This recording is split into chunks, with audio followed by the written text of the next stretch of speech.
ang wikang Filipino sa pamamagitan ng sinidaglatan. Nagiging ganito upang mas lalo nating maunawaan at mapalagahan ang ating sariling kultura at kasaysayan. Kapag tayo nagbabasa sa sinidaglatan, nagkaroon tayo ng pagkakataon na palayain ang ating isipan mula sa mga limitasyon ng paniniwang aralin at umawat pa ang ating pananaw.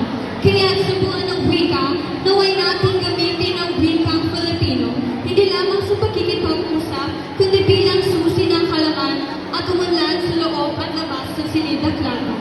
Yun lang po at